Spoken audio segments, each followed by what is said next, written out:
എൻ്റെ എല്ലാ പ്രിയപ്പെട്ട കൂട്ടുകാർക്കും നമ്മുടെ പുതിയ വീഡിയോയിലേക്ക് സ്വാഗതം. ഇന്നത്തെ നമ്മുടെ വീഡിയോ വളരെ രുചികരമായിട്ട് തന്നെ തയ്യാറാക്കി കഴിക്കാൻ പറ്റിയ കാറ്ററിംഗ് സ്പെഷ്യൽ ഉരുളക്കിഴങ്ങ് മസാലക്കറിയാണ്. ഈ ഒരു മസാലക്കറി സദ്യ കഴിക്കുമ്പോൾ അതിൽ ഉണ്ടാകുന്ന വളരെ ടേസ്റ്റ് ആയിട്ടുള്ള ഒരു റെസിപ്പിയാണ്. അതും നമ്മളെല്ലാവരും ഒരുപാട് ഇഷ്ടത്തോടു കൂടി തന്നെയാണ് കഴിക്കുന്നതും. സദ്യകളിൽ നിന്ന് നമ്മൾ കഴിക്കുന്ന അതിനേക്കാളും രുചിയിൽ എങ്ങനെയാണ് വളരെ എളുപ്പത്തിലും രുചികരമായിട്ടും നമ്മുടെ വീടുകളിൽ തയ്യാറാക്കി എടുക്കുന്നതെന്നാണ് ഈ ഒരു വീഡിയോയിൽ കൂടെ ഞാൻ കാണിച്ചു തരുന്നത്. അപ്പോൾ നമുക്ക് നോക്കാം എങ്ങനെയാണ് വളരെ രുചികരമായിട്ടുള്ള കാറ്ററിംഗുകാർ സദ്യകളിൽ വിളമ്പുന്ന ഉരുളക്കിഴങ്ങ് മസാലക്കറി തയ്യാറാക്കി എടുക്കുന്നതെന്ന്. പൊട്ടറ്റോ മസാലക്കറി തയ്യാറാക്കാനും വേണ്ടിയിട്ട് ഞാനിവിടെ 1/2 കിലോ ഉരുളക്കിഴങ്ങാണ് എടുത്തിട്ടുള്ളത്. ഇത് നമുക്ക് ഈ ഉരുളക്കിഴങ്ങിനെ ഒന്ന് കട്ട് ചെയ്തെടുത്തിട്ട് വരാം. അങ്ങനെ നമ്മുടെ പൊട്ടറ്റോ ഞാൻ ഇതുപോലെ ഒന്ന് കട്ട് ചെയ്ത് വെച്ചിട്ടുണ്ട്. കട്ട് ചെയ്ത് കറ ഇളകാതിരിക്കാനും വേണ്ടിയിട്ട് കുറച്ച് വെള്ളത്തിൽ ഒന്നിട്ട് വെച്ചിരിക്കുവാണ്. ഇനി ഒരു പാൻ അടുപ്പിലേക്ക് വെച്ച് കൊടുക്കാം.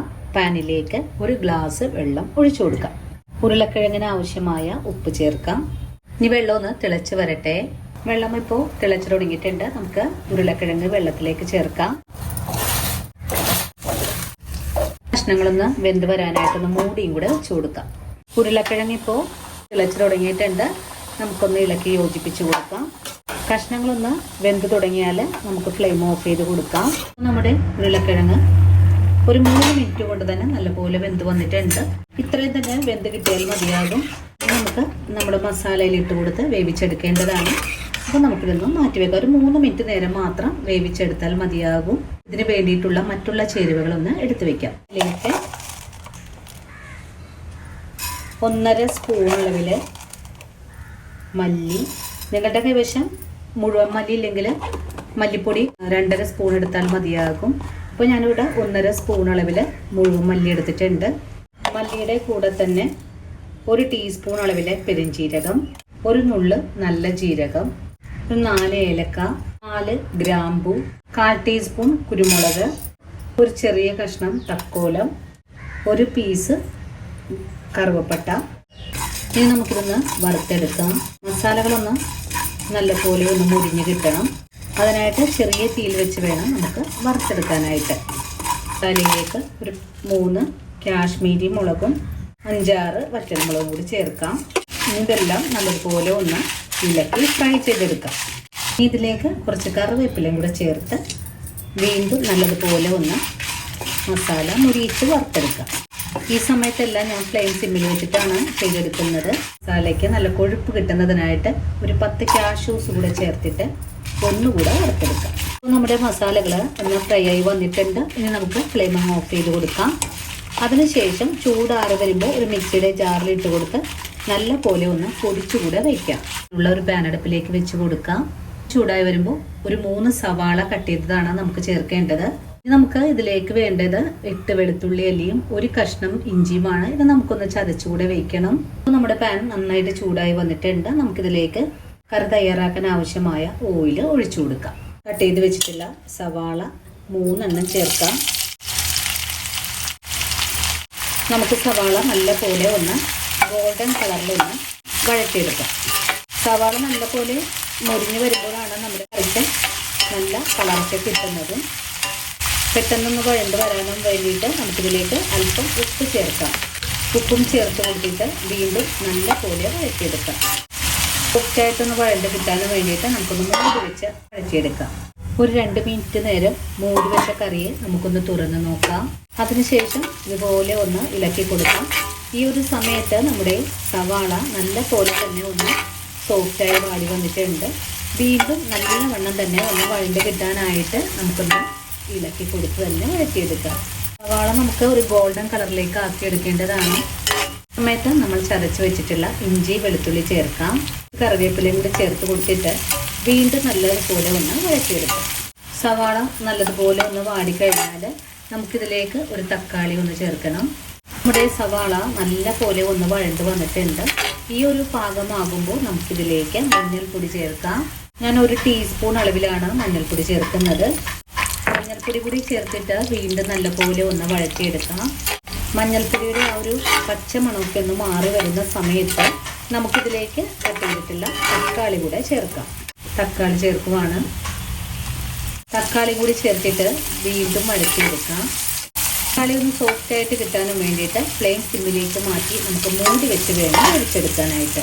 ആ സമയം കൊണ്ട് നമ്മുടെ മസാല തണുത്ത് വന്നിട്ടുണ്ട്. ഒന്ന് പൊടിച്ചെടുത്തിട്ട് വരാം. മൂടി വെച്ച തക്കാളി നമുക്കൊന്ന് തുറന്ന് നോക്കാം. ഇപ്പോൾ നമ്മുടെ തക്കാളി നല്ലതുപോലെ ഒന്ന് സോഫ്റ്റായി വാടി വന്നിട്ടുണ്ട്. ഒന്നും കൂടി തക്കാളി കഷ്ണങ്ങളൊന്ന് ഉടച്ച് കൊടുക്കാം. ഇപ്പോൾ നമ്മുടെ തക്കാളി നല്ലതായിട്ടൊന്ന് ഉടഞ്ഞ് വന്നിട്ടുണ്ട്. ഈ ഒരു പാകമാകുന്ന സമയത്ത് നമുക്കിതിലേക്ക് നമ്മൾ നേരത്തെ പൊടിച്ച് വെച്ചിട്ടുള്ള മസാല ചേർക്കാം. ഈ ഒരു രീതിയിലാണ് പൊടിച്ച് കിട്ടിയിട്ടുള്ളത്. മസാല നമുക്ക് ഗ്രേവിയിലേക്ക് ചേർക്കാം. മസാലയും കൂടി ചേർത്ത് കഴിഞ്ഞാൽ ഇതെല്ലാം കൂട്ടിച്ചേർത്ത് ഒന്നിളക്കി കൊടുക്കാം. നമ്മുടെ മസാല നേരത്തെ പൊടിച്ചെടുത്തിട്ടുള്ളതാണ്. അതുകൊണ്ട് നമുക്ക് അധികം മുരിയിച്ചെടുക്കേണ്ട ആവശ്യമൊന്നും തന്നെ ഇല്ല. എങ്കിലും ഇതിൻ്റെ ആ ഒരു പച്ച മണമൊക്കെ ഒന്ന് മാറി കിട്ടുന്നതിനായിട്ട് വീണ്ടും ചെറിയ തീയിൽ വെച്ചിട്ട് ഒന്നുകൂടെ വഴറ്റി കൊടുക്കാം. നമ്മുടെ മസാല ഒരു ചെറിയ തീയിൽ വെച്ചിട്ട് 1 മിനിറ്റ് ഒന്ന് വഴറ്റി കൊടുത്തിട്ടുണ്ട്. ഇനി ഇതിലേക്ക് നമുക്ക് പൊട്ടറ്റോ ചേർക്കാം. അതിന് മുമ്പായിട്ട് അതിലുള്ള കുറച്ച് വെള്ളം കൂടെ ഒഴിച്ചു കൊടുക്കാം. കഷ്ണങ്ങൾ ചേർക്കുന്നതിന് മുമ്പായിട്ട് വെള്ളം ചേർത്തിട്ട് ഒന്ന് ഇളക്കി യോജിപ്പിച്ച് കൊടുക്കാം. ഈ സമയത്തെല്ലാം ഫ്ലെയിം സിമ്മിൽ വെച്ചിട്ടാണ് ചെയ്തെടുക്കുന്നത്. നല്ലപോലെ ഇളക്കി യോജിപ്പിച്ച് കഴിഞ്ഞാൽ നമുക്ക് ഉരുളക്കിഴങ്ങ് കൂടെ ചേർക്കാം. ഇനി ഇതെല്ലാം കൂട്ടി യോജിപ്പിച്ച് ഇളക്കി കൊടുക്കാം. കല്യാണ വീട്ടുകളിലും മറ്റുള്ള ആവശ്യങ്ങളിലും നമ്മൾ ഇലസദ്യയിലൊക്കെ വിളമ്പുന്ന ഒന്നാണ് ഈ ഒരു മസാലക്കറി. ഇതുവരെയും ഇതുപോലൊന്നും നിങ്ങൾ തയ്യാറാക്കി നോക്കിയിട്ടില്ലെങ്കിൽ തീർച്ചയായിട്ടും നമ്മുടെ ഒരു വീഡിയോ കണ്ടതിന് ശേഷം തയ്യാറാക്കി നോക്കാൻ മറക്കരുത്. അതുപോലെ വീഡിയോ കാണുമ്പോൾ നിങ്ങൾക്ക് ഇഷ്ടപ്പെടുകയാണെങ്കിൽ നിങ്ങളുടെ വലിയൊരു ലൈക്ക് തരാനും മറക്കരുത് കേട്ടോ. ഉരുളക്കിഴങ്ങ് കഷ്ണങ്ങൾ കൂടെ ചേർത്തിട്ട് ഒന്ന് ഇളക്കി യോജിപ്പിച്ചിട്ടുണ്ട്. അപ്പം നല്ല ഗ്രേവിയോട് കൂടി തന്നെയാണ് നമ്മുടെ കിഴങ്ങ് ഇരിക്കുന്നത്. ഇപ്പോൾ മസാലകൾ ഒന്നുകൂടെ പിടിച്ച് കിട്ടാനായിട്ട് നമുക്ക് 1 സ്പൂൺ വെള്ളം കൂടെ ഒഴിച്ചു കൊടുക്കാം. വെള്ളം കൂടെ ഒഴിച്ചു കൊടുത്തിട്ട് വീണ്ടും ഒന്നുകൂടി ഇളക്കി യോജിപ്പിച്ച് കൊടുക്കാം. ഇനി നമുക്കിതിലേക്ക് ഒരു 2 പച്ചമുളകും കുറച്ച് കറിവേപ്പിലയും കൂടെ ചേർക്കാം. നമുക്ക് പച്ചമുളക് ചേർക്കാം. കൂടെ തന്നെ കുറച്ച് കറിവേപ്പിലയും കൂടെ ചേർത്ത് കൊടുത്തിട്ട് 1 മിനിറ്റ് നേരം ഒന്ന് മൂടി വെച്ച് വേവിച്ചെടുക്കാം. അപ്പോഴേക്കും നമ്മുടെ മസാല എല്ലാം കറിയിലേക്ക് പിടിച്ച് കിട്ടും. പിന്നെ മൂടി തുറന്ന് നോക്കാം. ഇപ്പോൾ നമ്മുടെ കറി ഇതേ ഒരു പാകത്തിലാണ് ആയി കിട്ടിയിട്ടുള്ളത്. ഇനി നമ്മുടെ കറിക്ക് ഒരു പ്രത്യേക ടേസ്റ്റ് കിട്ടുന്നതിനായിട്ട് 1 നുള്ള് പഞ്ചസാര ചേർക്കാം. ഇതൊരു കാറ്ററിംഗുകാരുടെ സീക്രട്ടാണ് കേട്ടോ ചേർക്കുന്നത്. ഇനി ഫ്ലെയിം ഓഫ് ചെയ്ത് കൊടുക്കാം. അങ്ങനെ നമ്മുടെ വളരെ രുചികരമായിട്ടുള്ള കാറ്ററിംഗ് സ്പെഷ്യൽ ഉരുളക്കിഴങ്ങ് മസാല ഇവിടെ റെഡി ആയിട്ടുണ്ട്. എല്ലാവരും ഈ ഒരു വീഡിയോ കണ്ടിട്ട് ഇതേ രീതിയിലൊന്ന് തയ്യാറാക്കി നോക്കണം. നല്ല ടേസ്റ്റാണ്. ഏവർക്കും ഇഷ്ടപ്പെടുന്ന നല്ല സ്വാദാണ്. നമ്മുടെ വീട്ടിലുണ്ടാക്കുന്ന ചപ്പാത്തി, പുട്ട്, അപ്പം അങ്ങനെ എന്തിൻ്റെ കൂടെയും സെർവ് ചെയ്യാൻ പറ്റിയ വളരെ സ്വാദേറിയ നല്ലൊരു മസാലക്കറിയാണ്. എല്ലാവരും വീഡിയോ കണ്ട് തയ്യാറാക്കി നോക്കണം. തയ്യാറാക്കി നോക്കുമ്പോൾ നിങ്ങൾക്ക് ഈ കറിയുടെ സ്വാദ് ഇഷ്ടപ്പെടുവാണെങ്കിൽ നമ്മുടെ ചാനൽ ഒന്ന് ഫോളോ ചെയ്യാനും അതുപോലെ വീഡിയോയെക്കുറിച്ചുള്ള അഭിപ്രായങ്ങളെല്ലാം കമൻസ് ആയിട്ട് അറിയിക്കാനും മറക്കരുത്. ഇനിയിപ്പോൾ ആദ്യമായിട്ട് നമ്മുടെ വീഡിയോസ് കാണുന്ന കൂട്ടുകാർ ആരെങ്കിലും ഉണ്ടെങ്കിൽ ചാനൽ ഫോളോ ചെയ്ത് നമ്മുടെ ഫാമിലിയിൽ മെമ്പർ ആക്കാനും മറക്കരുത്. അപ്പോൾ ഇന്നത്തെ നമ്മുടെ വീഡിയോ ഇത്രയേ ഉള്ളൂ. ഇനിയും നല്ലൊരു വീഡിയോ ആയിട്ട് നാളെ കാണാം. അതുവരെയും സ്നേഹത്തിൻ്റെ ഭാഷയിൽ കാണാം.